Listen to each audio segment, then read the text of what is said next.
Hey guys, thanks for joining us today. We have a guest with us today, Zach Castile from KKI Laser. We're going to talk a little bit about some of the stuff that he does and has done for us, and we're going to taste some beers while we do it, so stay tuned.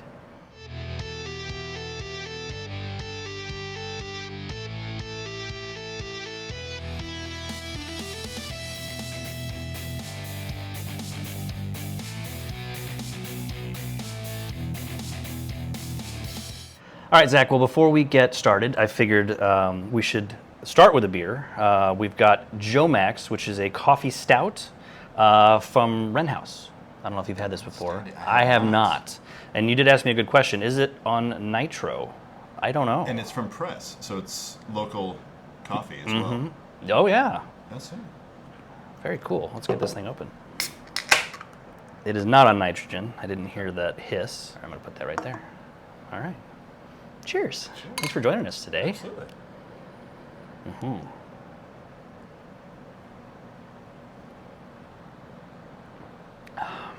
That's good. Oh, that is good. It's tasty. It's not overly coffee. No. And Press has a good variety of coffees. Do they? Yeah. I haven't had their coffee before. I just drink the cheap stuff. I should get into coffee. That is really good. That is really good. Okay, now I have a new favorite coffee stout. Yeah.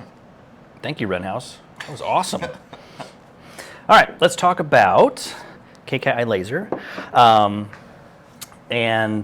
guess kind of how you got involved and a little bit of the history of the company and kind of we'll kick it off from there. Absolutely. I, as you know, I was in the hospitality industry for a number of years.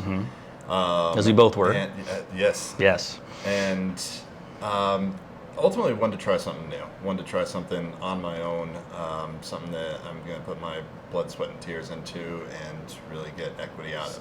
The easy route was, buying a coffee shop, buying a sandwich shop, a restaurant or something. Yeah. But coming from the hospitality background, I knew what was involved. I knew the risk. Yeah. So I came across a business, laser business, and started doing my homework. And I really didn't know a lot about lasers, what they were capable of. So started looking into it and realizing, okay, there's a lot of different avenues that you can go into. Yeah. And kind of researched the company, knew what they did, and figured out, okay, what can we do in the future? How can we grow? And really decided this was a good fit for me and the family. And like you said, you didn't know anything about lasers, and I you invited me into your shop, and we kind of played around a little bit. I had no idea the amount of stuff that you can do with a laser. The technology is just it's crazy what you can do with a beam of light. Yeah. Yeah. It's very cool. Yeah, and how much we use lasers in everyday life. From what we're doing here to surgical aspects, to LASIK, to removing tattoos, whatever it may be. So. Do you have personal experience with that one? I have not. Okay. Haven't had to remove one. Not yet. So what kind of stuff are you guys currently doing with the lasers? Like what do you do? So not surgery, I hope. No. Not yet. Not yet. Not yet. Yeah. Okay. Practicing. So, taking volunteers. So we do a variety at the shop. We have three main lasers. We have first a YAG laser. It's an 80-watt laser that we use for part marking. So we do a lot of part marking in the aerospace industry, and if you think about it, basically you take an engine and it's got numerous parts to it. Right. They're produced by different companies, and each of them needs to be labeled. Individually with a serial number, so if something does happen, a plane goes down, they investigate, they need to figure out what failed. Now that was the laser that was in the, it wasn't on the main floor of your shop. That was the one, room. yes, okay. Yeah. So we have that side of KKI. And then we also have laser cutting that we do. So we've got a couple lasers in the back. We've got our big green machine, which is 800 watt. That thing is huge. Yeah, it's oh the my size gosh. of a small school bus. Yeah. So it's 30, 40 years old. How powerful is it, that big one? 800 watts. 800 watts. So yeah, it's a beast. What can you cut with that thing? Variety of materials. And that's not, you can only cut with that, right? It's too powerful to do any sort of correct etching or engraving. It's just going to be cutting. And we can cut acrylics, we can cut woods, we can cut fine material. We can cut thick material. We can cut up to 1 inch thick. So even though it's that powerful, you can't. You're not just doing thick stuff. You can do thinner materials with it. Absolutely. Really? Yeah. We do a kind of a rubber material for a company. We cut some gaskets for them. Okay. Under a 16th, it's close to a 32nd thick. And the preciseness of the cuts are fantastic. So there's no carryover heat. Like it's literally a pinpoint, and there's no heat that really. And the interesting part of that machine is the laser head doesn't move, so the beds all. That's right. Around. Yes. So we have the coherent laser. We also have an Epilogue Legend 36. So that is an electric-based laser that doesn't operate necessarily off CO2. So it's Which one is that in your shop? So that was the one we used. That's the for this. the blue one. Yes. Yes. Okay. Yeah. Okay. That looked like something like a 3D printer almost, larger, but it was a very, very 'Cause compact it's unit. Contained box. Absolutely. Yeah. Yeah. So it's, I think I have room for one in my garage, actually. Absolutely. Yeah. We can find space. I think it's time for the beer. Absolutely. That Wren House coffee stout was really, really good. Getting a little dry in Arizona right now. It is, I know, right? The heat. So what I got for us next is, and you can tell the humidity's up because these things are sweating like crazy. Samuel Smith Oatmeal Stout. Now, I don't know if you've had this before. No, sounds like breakfast. Oh, it's so good. I've had this. I love this stout. In my opinion, this is like the best example of an oatmeal stout. They ferment it in open top fermenters. I think they're square actually, which impacts the flavor of the beer itself. It is such a good stout. This is a breakfast beer, and I'm not being stingy. I'm going to do a third pour here for our camera woman. I got you, Christy. Make sure she is supplied. How's it smell? What are you getting? It smells delicious. I'll put that off the side for you. I'll give you a little more. Sure. There you go. Yeah, you definitely pick up the oatmeal right away. Oh.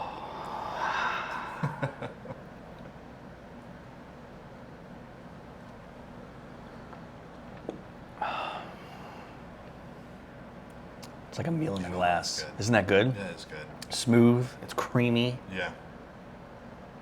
Not a strong aftertaste, but good flavor. Oh, that's fantastic. You know, we did a little exploring a year or so ago with the oatmeal stout style because I love the style, and trying to understand what contributes or what the oatmeal contributes to it.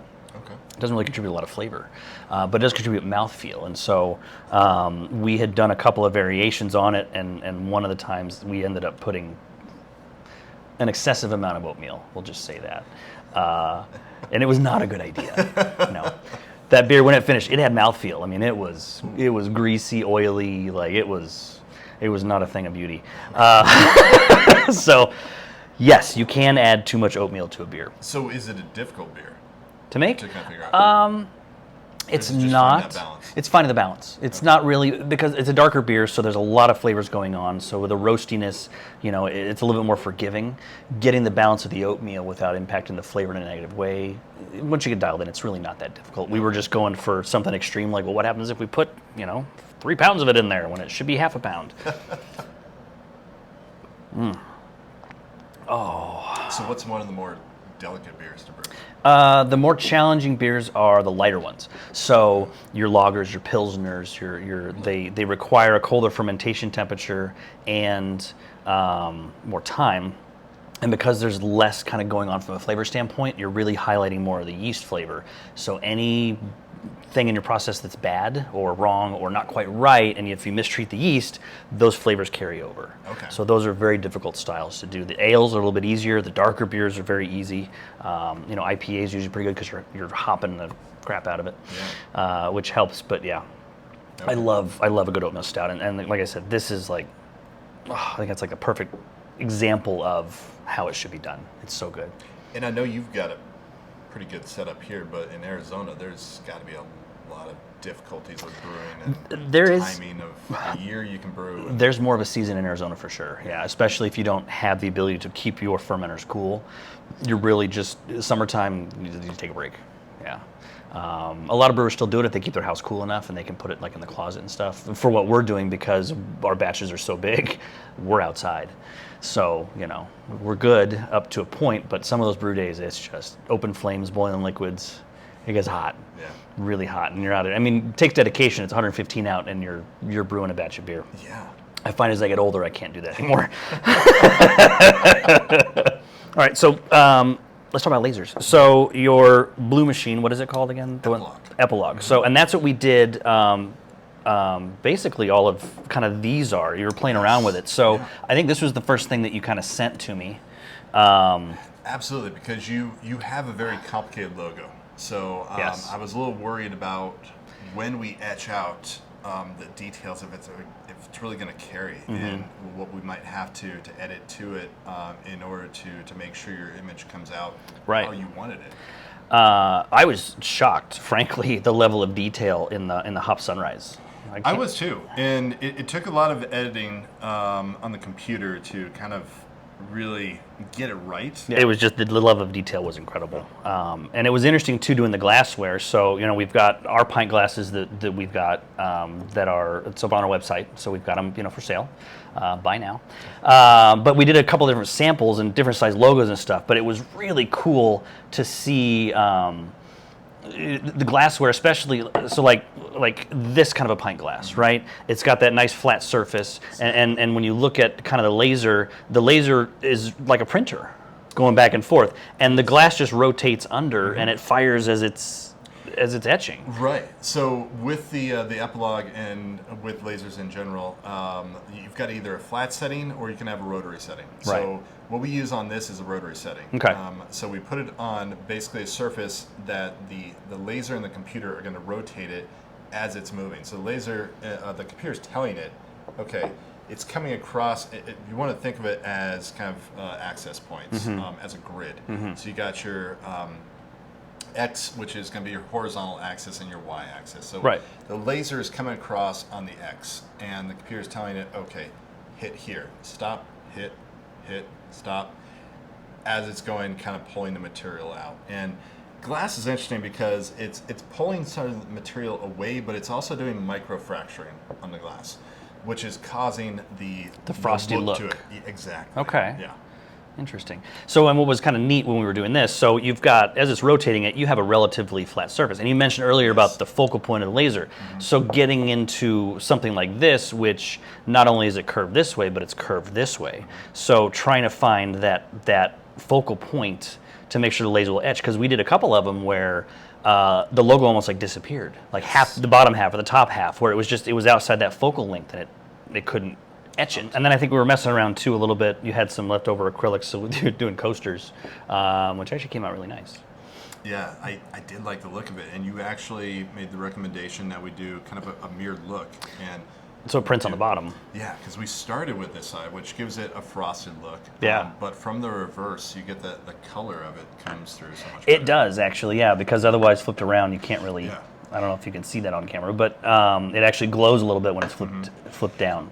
Yeah, that came out really nice. I was very pleasantly surprised with the amount of detail that came out of it, and just, I mean, yeah, it's crazy. Yeah, and I mean the effort that you put into creating this logo, we didn't really want to take away from that. It was a couple month process. I imagine. Yeah, there was a lot of back and forth. Yeah, you can see it. Yeah, it definitely comes across, and there's a lot of detail, a lot of thought process you put into that. So thank you.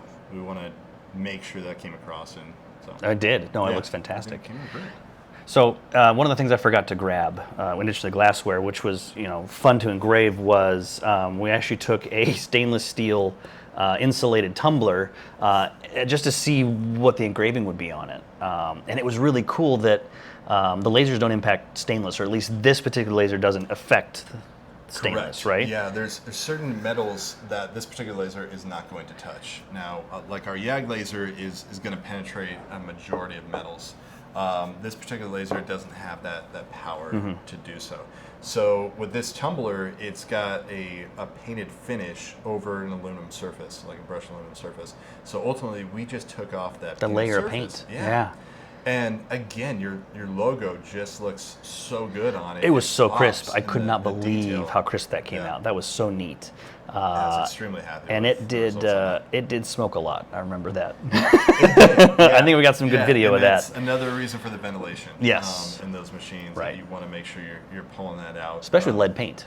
Yes. Yeah. There's no lead paint. I'm kidding. No, but I mean, just the way it came out was just absolutely. It was gorgeous. It was amazing. It was delightful. I get an angel gets its wings every time I say that. Yeah.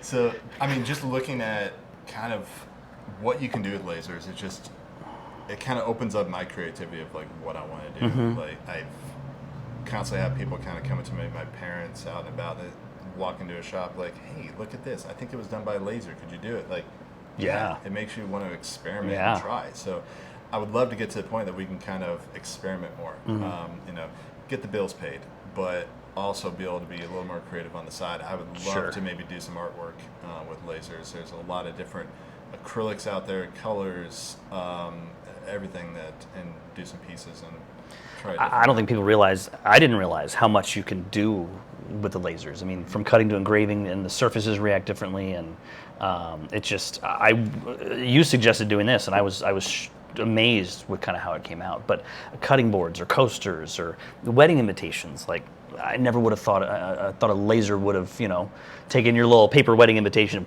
it's gone. Yeah. And in everyday life, when you're walking down the street and look at things, and you may not realize that was cut with a laser. Yeah. So, That's it's crazy. just the preciseness that you can do makes it a lot easier. Yeah. Not to say that you can't do it with other things, but it's just. But it's a laser, so why wouldn't you? Right? So this is from North Coast. It is Brother Thelonious. It is a Belgian-style ale. And I should mention that, I had asked you what your favorite beer style was, and as you mentioned, you like the darker beers, right? And so I kind of got a range of darker beers. And we were on a Belgian kick there earlier this year, probably still are, where we were making and exploring kind of the Belgian styles in general, and we did up a Belgian Golden Dark Strong. Oh, it was delightful. It was good. Got to take care of our camera woman here. I got your back, Christy. All right. It's got such good flavor. I want to take it all. Smells Let's so get a good. little top. Actually, hold on. I'll take the beer candy.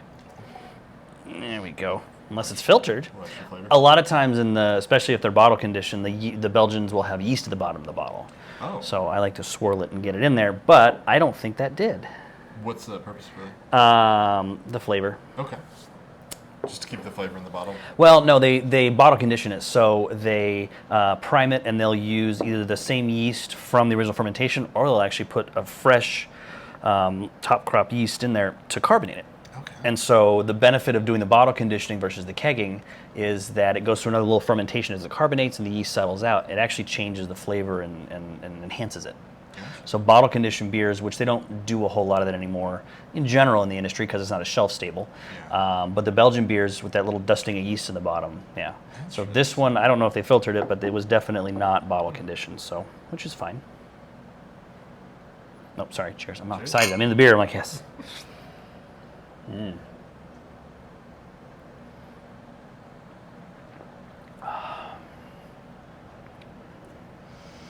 Malty. Yeah. That is good. Oh, I love Belgian beers. It's real good. Kind of reminds me of that one that I brought you. The Belgian beer. That was I don't know if this is a dark strong. Tastes like it. Thelonious. Oh, and it's only 9.4%. It's another breakfast beer. Yeah. Get your day started right. Right? I'll leave that out right there. That just tastes great. That is good. Yeah. We've been on par with the beers today. Everything's been delicious. And all over the place, too. Oatmeal stout, coffee Cheers to your stout. selection. Thank you. And these were, with the exception of the oatmeal stout, these are all new. I haven't had these before. Okay. You've never tried this one? No. Yeah, That's good. That's really good. That's really good. Yeah, we're doing up, I'm finishing a book called Brew Like a Monk. Oh. I'm going to do a book review on it, but it is fascinating, the history of the Belgian beer styles, and how a lot of it is somewhat romanticized as far as these are brewed by monks, and a little more industrial than that. It's a little bit of marketing. But the history of some of these beers, you know, being brewed since like 1865, same recipe. That's incredible. Yeah, so. It just gets handed down. Yeah, and it's an interesting read, so I'll have to, I'll post a review on that book probably in a couple weeks or so. I'm just wrapping it up, so that'd be nice. Well, I do want to say thank you to Zach Castile from KKI Laser for joining us today. We had some delicious, wonderful beers. Got to talk about kind of the cool project that we did and your company, KKI Laser. If someone wants more information, or they want to do some custom engraving, or looking for some ideas, what's the best way for them to get a hold of you? Well, they can go online. They can reach us at kkilaser.com. Our email is listed on there. Email currently is kkilaser@integraonline.com. And that will be changing soon. We're going to be updating our email address, but you can currently reach us at that. And we're also looking at expanding. We will be having an express sign website coming up. We're hoping in maybe the next year to get that launched. That'd be cool. So to kind of show different sides of what we can do. That's awesome. And put that out there and, cool. and show some more examples of our work. So we also appreciate being included on this project. This was an awesome project. It was fun. Appreciate you having me on Absolutely. today as well. No, this was a lot of fun. It's good to wrap up and kind of see your workshop. It was a lot of fun doing it, so we appreciate you having us out, and thanks for joining us today. We appreciate it. Thank you. And we've had a friendship for a number of years, so it's fun to kind of come back around and be able to work with each other again. It is. So, No, that was a good opportunity. I'm glad we got to do it. Absolutely. I appreciate that. Thank you for that. Cheers. Thanks, Zach. Cheers. Hey guys, don't forget to like and subscribe to our videos. Hit that bell for more additional content when we post new things. Cheers.